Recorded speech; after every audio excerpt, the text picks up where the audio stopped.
is what we all want to happen when we invest our money. Sadly, as we know, it doesn't really work like that. A more common experience is this.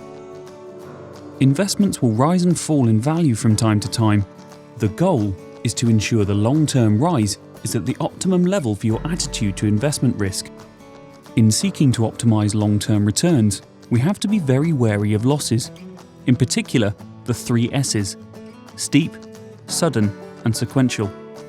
Investors need to avoid these types of situations. The reason why investors should manage their position, aiming to avoid steep, sudden, or sequential losses, is because they devastate long-term returns. Think of cycling.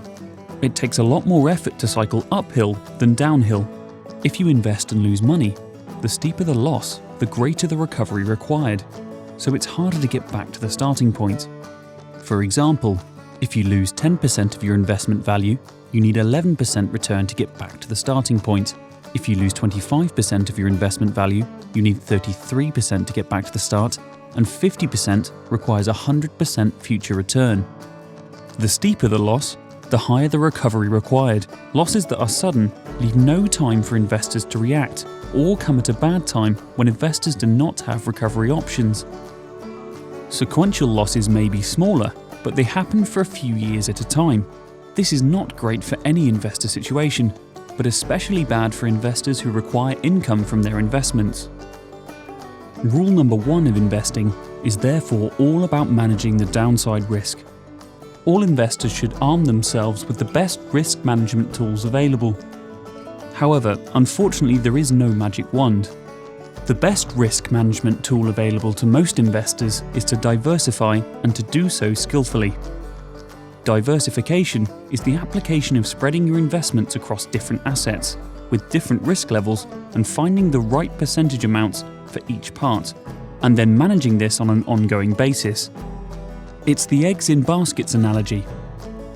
The eggs in baskets are intended to represent the different types of assets, plus the percentage in each. What is an asset type or asset class? There are lots of different asset types, and they have different risk levels.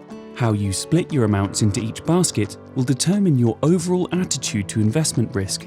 It's this management of eggs into the basket that represents the asset allocation approach and the principles of diversification. It's how skillfully this is done that will determine the long-term outcome. Skilled diversification is the best way to risk manage your investment position. How do you know what amounts to allocate? Work with a skilled asset allocation manager who can help you determine this for your risk position. Very importantly, this should be reviewed, renewed, and rebalanced over time as circumstances change and results appear, because this will impact the percentages that are best at those different points in time. We work with our clients to strive for the optimum position and to help them with exceptional investment experiences.